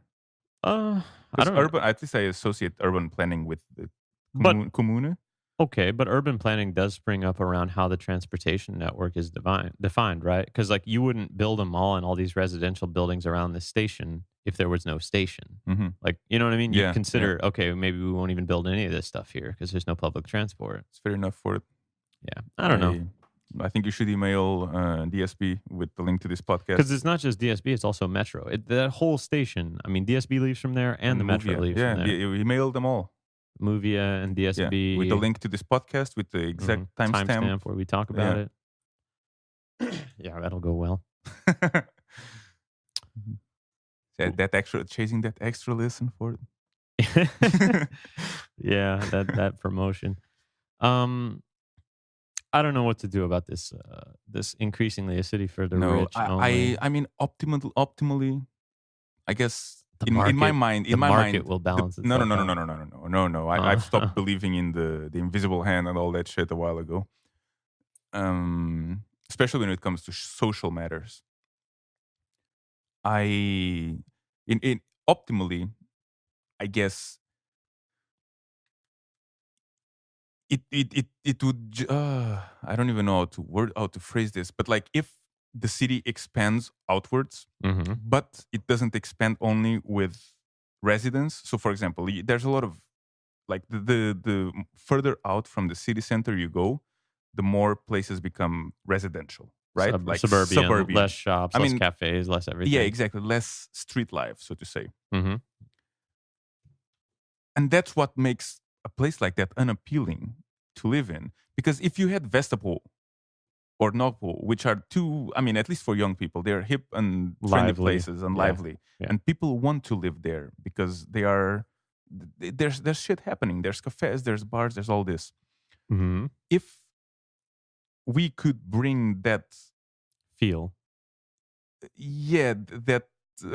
feel with the construction of residential and suburban areas, then people would be less, not less likely, but there wouldn't be such a need to, let's say, come into the city or to live closer to the city because you have all these things close to you. Yeah. I mean, so the example I was going to give, if Vestapol wasn't where it is next to the central station. Yeah. But if it was, let's say, where Valbu is, so it's a bit further out. It's after the zoo, but if it was as lively as it is, you think people would move out there? I wouldn't care. Me personally, I wouldn't care. Yeah. The thing is, it's lively because there's a bigger concentration of people, and there's a bigger concentration because it's central. Yeah. So I don't know. I don't know the solution to this, obviously. Well, I mean, I think that this stuff happens over time anyway. Like, but the building up of all those things happens. It's kind of, I guess, a balancing act, right? New residential stuff comes, and so people move in, and then new businesses start to try to serve those people, and some of them live, some of them don't, and then, you know, it takes time for that. But you can see it out here on Amma. Like, I guess 10 years ago, they were starting to build, and there was really nothing out here. And now you're starting to get more shops and more stuff. Yes, it still feels kind of empty when you compare it. But, I mean, in 5-10 years, I think it'll be nice out here. Really nice out here. I think they should also get rid of the fucking mall. I don't know. You think so? I don't know. I don't know if this is a good idea or not, but I don't like malls. I'd rather have all those stores in the mall just out on the street around here, instead of being in one big, tall building that is enclosed by 4 walls or however many walls they have. I mean, that liveliness of a city or a town or whatever. Those quaint little shops. It's basically and all that. in the mall. Yeah, because that's where people go. That's true. But you also have to look at it from an economies of scale thing, right? Like, for them to put that many shops in, it would probably be more expensive per square meter for everybody to build their own little tiny shop. And so it's much cheaper to build a giant building that's purpose-built for holding shops. You know what I mean? Yeah, like, and then you lose the charm and all this stuff. It's not just the charm. Then you lose the people wanting to move out here. I mean, if there's so much space out here, well, I don't know if there is, but I feel that there's more here than in the center of Copenhagen. Yeah. So if you want to make it appealing for people to be out here, I mean, you need to give people what they want. But I And mean, maybe what I want is different than what people but want. I think it is because I mean, probably. leave it to me, the old American. But I mean, we like living out here because of the mall, because it's convenient as hell, because you can go in there and get all your shopping done in kind of a central location that's close to where we live. And on top of that, I mean, what would you do? Have them get rid of the Royal Arena too, because that's a central No. place and I not. for it. I'm just saying Yeah, that me personally, I mean, I don't have a mall. I do all my shopping in the same places as well. I Like know. I don't need to go very far. You know, I probably don't like if I want to go grocery shopping. I Yeah. walk to Vertex, for example, Sure. just like you walk to Bilka here. Well, And then if you want to buy some shoes, you walk to a shoe store, and maybe I walk the same distance. I just don't do it inside a mall. I do it on the street. okay, but I mean, it's just a format difference. It's not even really. I know that the problem is not the format itself. I don't have anything against malls like themselves, but they do make a place less appealing for me to live Personally. in. Yeah. And if I feel, one of the things I've learned with the internet is if I feel a certain way, there's a lot of other people in the world who feel the same way because I'm not that unique. Sure. I don't know if it's a solution. It's probably not. I mean, there's a lot of people smarter than me and with more experience than me making these decisions, but it's just my opinion. It's worth what it is. Yeah. I don't know. I hear you. The mallification. I mean, America has a tremendous amount of malls, so you have. Yeah, this I have a little more experience with them. I guess in Portugal some is a lot more mallish. Oh, they're also mall heavy, okay. than Denmark is. You lose some of the I don't know charm and spirit of a place, or there is something different about it. I'm not going to say it's all positive, but it's also quite convenient. Like from a perspective of wanting to get some shopping done, everything is like well integrated and easy to access and indoors, and Sure, you don't get rained on and wind. But it's a game that you play. I mean, you can get more. There's money, there's convenience, there's livelihood, there's attractiveness, and you have to balance all those things. Mm-hmm. I mean, maybe you don't. You just build whatever the fuck you want, and then the invisible hand will come. I think and drag people to the place. At the end of the day, people want different things. Some people want to live in Hipsterville where everything is a quaint shop that's like bespoke, whatever, and organic grocery store and no malls at all. And some people don't mind having them, would rather have a mall and say, screw all those little shops and stuff. I don't know. There's some balance in between, I'm sure, where it all kind of is good. But if you look at Fisketor and that whole area around there's a mall there, but there's also other stuff around that area. And that mall is not your typical Americanized mall. It's more of like a Danish feeling mall. Is it? I think so. Yeah. Why? What makes it Danish? The way it's laid out, they have like a different bit of it's got a different feel. Like the way the architecture is done, it doesn't quite feel, I don't know if I can describe it just offhand, but it doesn't feel like a typical American mall like Bilka does. Bilka feels like the original traditional American mall style. Wait. But Bilka is a supermarket. Not Bilka. I'm sorry. Okay, Fields. Okay, I say Bilka because Bilka is like the biggest shop in Fields. Sorry. Okay, Fields. Yeah. Like Fields feels like an American mall with a Walmart attached to it because that's what Bilka is, like a Walmart. For me, both of them feel the same way. I mean, yeah. You're a hipster. Well, maybe I am. I'm not trying. I don't know what a hipster is, but maybe I am. And that I'm not, I wouldn't try to deny that if I don't understand the concept in the first place. But just because of what you said about some people like to live like around the antique stores and stuff like that. I'm not even talking about the stores in this case. I'm really just talking about like I like the liveliness or livelihood or whatever you call it inside the mall. Because there's people walking around. I mean, there's life, There's people walking around. There's cafes. There's everything. But there's not cafes and all that stuff too much in the mall except on the top floor. So you're talking about you want a lively outdoor area where some guy's on a bench smoking a joint, and some guy's busking and playing a song, and some cafe where people are outside smoking a cigarette and enjoying a drink. You don't want a mall where like the food cafe is upstairs. Damn, this is how it feels to be stereotyped and put into a box. Wow, this is terrible. I hate it. Do you? Well, yeah, because it feels that when you say something like this, you're reducing me to a box, basically, I'm not and you're like, reducing. I'm not okay, saying, this is it's you, not and you my just put me intent. in a box. I know. I'm saying But this a little bit in jest. I get what you're saying. When you walk down, for instance, any of the streets in the city, there's cafes and there's shops and there's all these things, and everything has its own flavor or feel, and Hmm. there's livelihood on the street. Hmm. And in the mall, yes, there's hustle and bustle, but there's no guy on a bench begging for money and playing a guitar or, you know what I mean? Like, it's a different feeling of activity and liveliness. One of them feels very commercial and sterile, and that's the mall. And one of them feels a little more real or whatever you want to call it. And that's actual kind of organic street life and whatever. I think that's what you Fine. prefer. I feel like I that because I guess. know you pretty well. I guess I can take that for now until I have a better description of All what right. exactly. Well, I don't know exactly what I want, Next podcast is going to be But like the mall versus not mall extravaganza. I think we already talked about All right. this subject in the previous podcast. Did Actually, we? yeah. I don't know I don't know what the solution is. Maybe you're right. Oh, what is that? Well, I mean, this All right, is talking about malls talking and about about selling buying stuff. and selling. Young female Danish shop workers selling their used underwear online. And Bam. yes, men are buying them. A lot of them.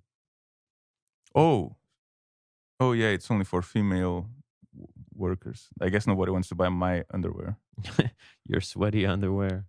No, maybe not. So, I mean, I guess this is kind of a thing all over the world. I guess there's some fetish for this that men want to buy used panties and smell them and stuff. That's never really been my deal. But no, I've seen, I mean, there's Yeah. stories about women who've made an enormous amount of money. Just Yeah. like wear some underwear, sell them online, just ship them off for $100. A savvy group of young Danish women who apparently work at retail outlets such as Futex and Rima 1000 are selling the undergarments that they work in online, and they're earning big money doing so. At the website ungpia.usa.dk, Umpia USA. Yeah. several young women promote themselves anonymously as USA. Futex girl and Rima girl and Facta girl while wearing their work uniforms. And well, little else. Mm-hmm. So Ford, do you think if I get a stock image of some girl and I put it in on that website and Mhm. then I just buy some piece of underwear and I rub some rotten piece of fruit on it just to give it a bit of a worn out feel and I sell it as that Rotten piece of fruit. I mean, that's, well maybe rotten is a bit too just a ripe piece of fruit. Maybe rotten is a what bit if you too, just spray some perfume on it and call it a day? Does it, but you does need it need to the be you need rotting the or smelling really fishy or no what? no I didn't talk about fish. I talked Well, about fruit. I talked about fruit. No, the rotten was rotten was a mishap. Rotten was a mishap. But I mean, if I just used some green piece of fruit, then it's not gonna leave any fragrance. Trace. Yeah. What if you just wipe it under your balls or something after a long day? At Yeah, work? but maybe that's too much of a male scent, and Mm. other males will be able to tell. So how is a fruit going to be a more female scent? I mean, it's I don't going to know, be a Ford. fruit smell or Don't try to find holes in my spontaneous way of cheating this system of women selling used underwear. well, I mean, this was also a plot line in Orange is the New Black. Was it?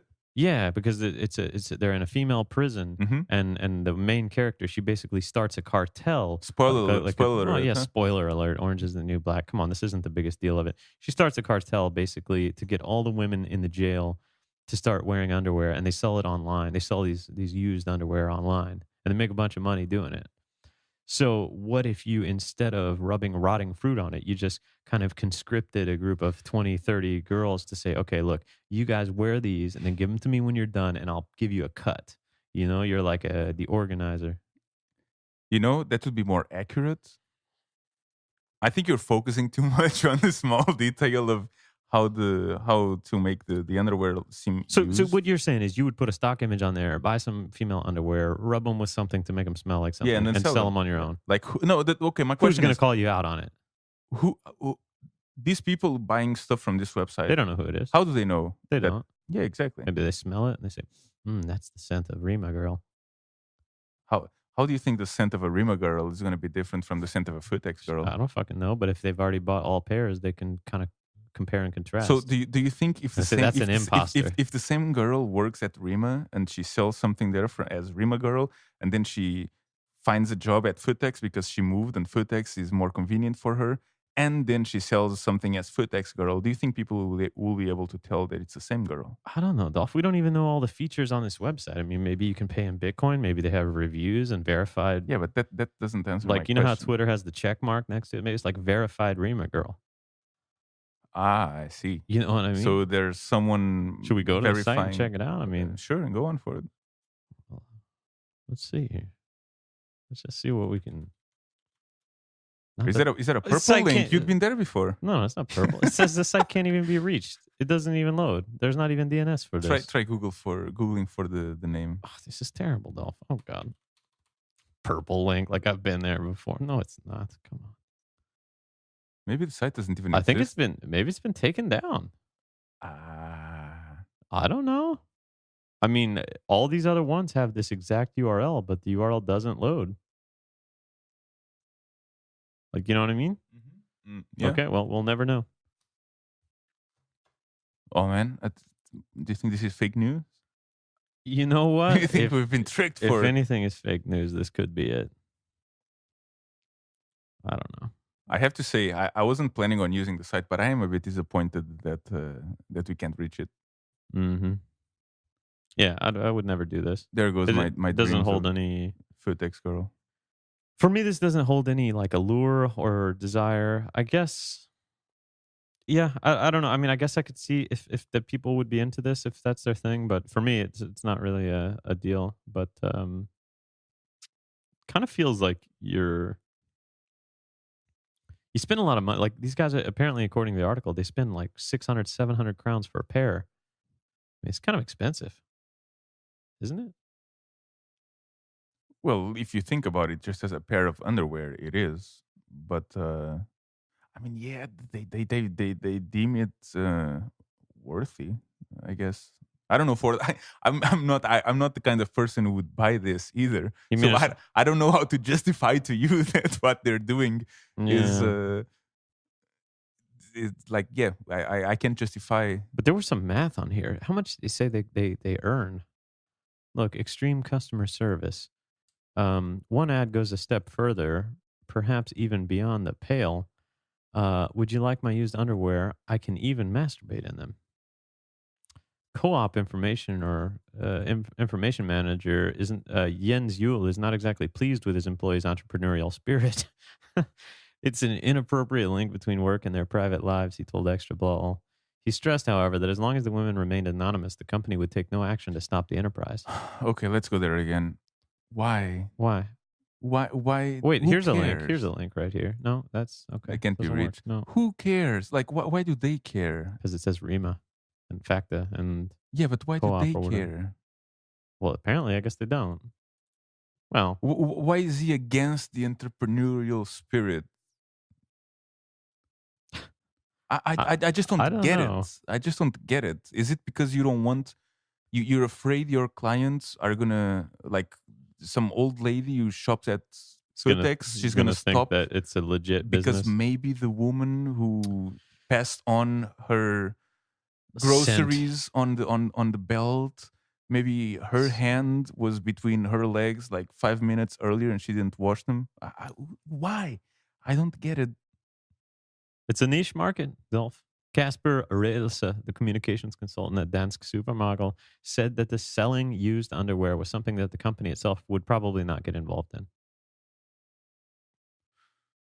That's a bold statement.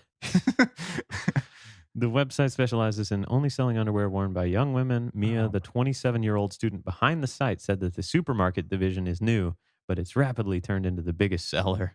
Users are asking for it, and it's also those women who get the most mail.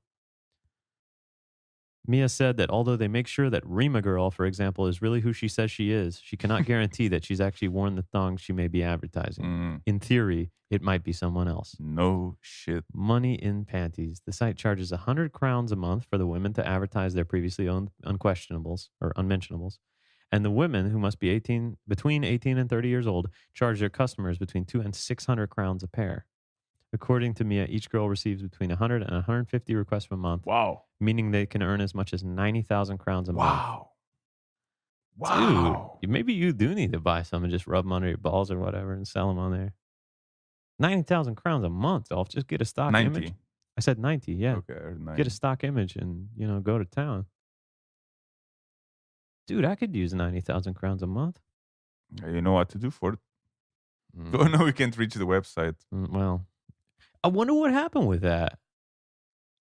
Why is the website When is this down? article from? This article is not old. It's from, I don't think it's old. 15? It's from 2 days ago. It's 2 days ago. 3 days ago. It's the 18th right now. Yeah. 3 days ago. I bet maybe this article brought some heat to it. Also, when we try to Google for the... There's not many results. No, there's not only many a few results. other articles about this site. I guess we'd have to look at the DNS history and the whois information and see a little history about the domain and when it was registered and when's the last time it was pointing to anything. You think we've been swindled for that? I'm starting to think we've been I feel like we've been swindled by the fake news. Yeah. The 90,000 crowns, I mean, it's an easy way to get a click on extra blah. So, like, just some shocker headline like, woman makes 90,000 crowns a month selling used panties, rubbing snail cream on them or something. Well, there you go. I'm never going to go grocery shopping the same way again. At Futex, Rima, or Factor? No. I will. I'm just not... Okay. VC, I'm tainted now. I'm not going to look at my cashiers the same way. Yeah, because you never know who it could be. You'd be like, you might be the one. You might be the one. You never... Well, as long as they're between 18 and 30 years old and female. Mm-hmm.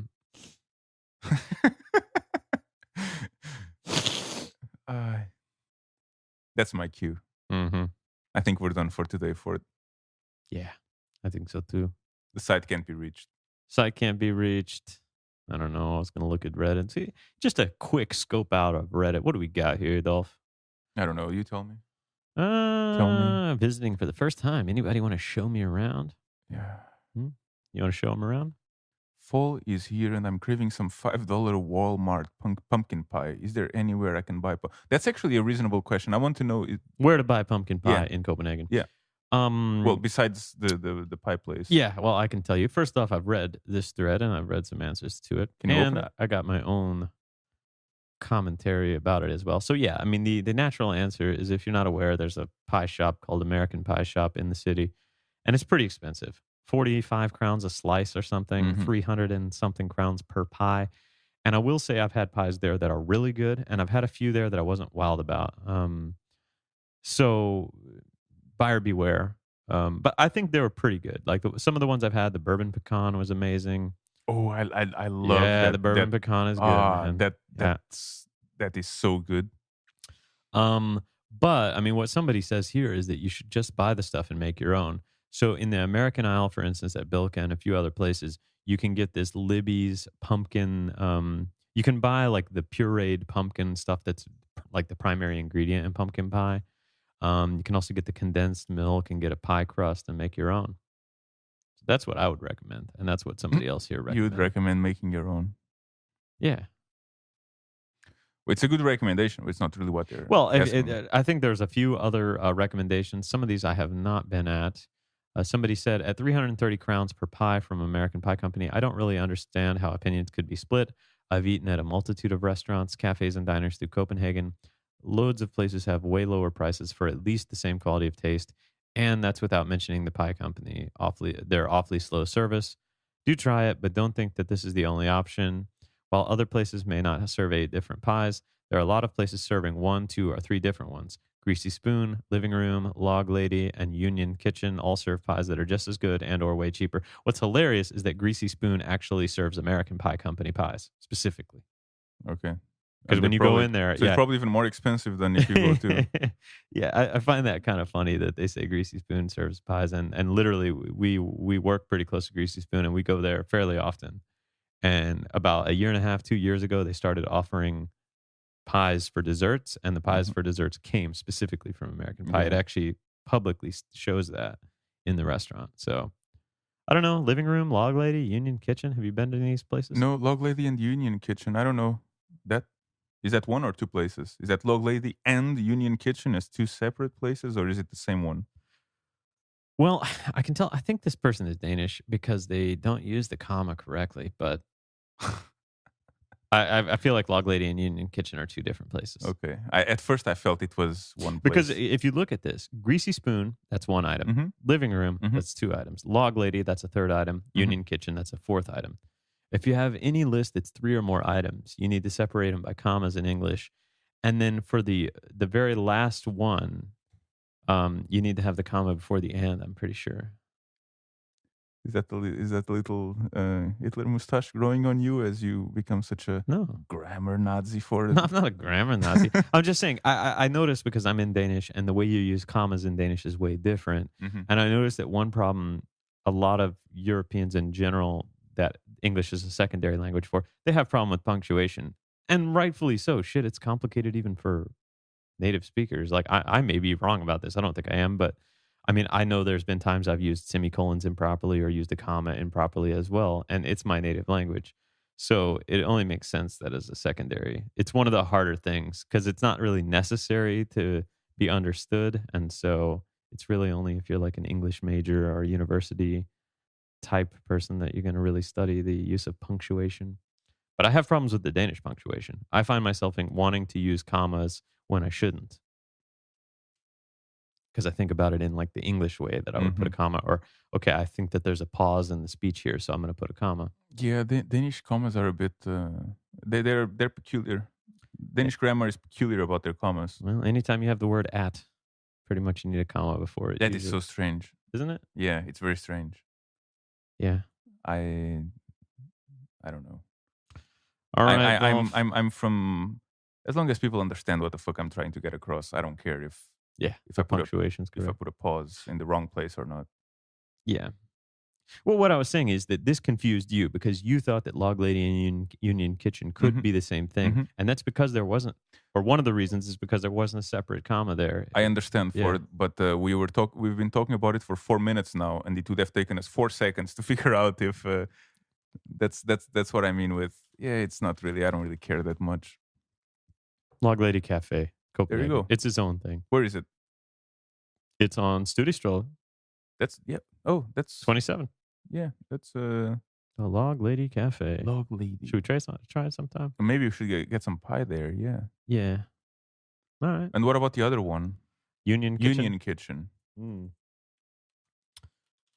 Union Kitchen, Copenhagen. What do we got? Union Kitchen .1. That's an interesting title of that website. 4.3 stars out of 5 on Google. Where? Store Strandstrøl, Copenhagen. Okay. So it's still in the center, yeah. Near Sanktans Anna Falls or whatever. Interesting. Looks cozy. Maybe tasty. A lot of salad. Look at that lettuce for it. A lot of salad on but that there's a croissant. Yeah, there is a croissant. I could go for a nice buttery, flaky croissant right now with some ham and cheese. There you go for it. On that note, let's go get something to eat. All right. See you guys next time. Yeah, don't forget to like our Facebook page or post, or don't. I don't really. Yeah. Do it. Come on, do it. Yeah. Do it. See you guys next time.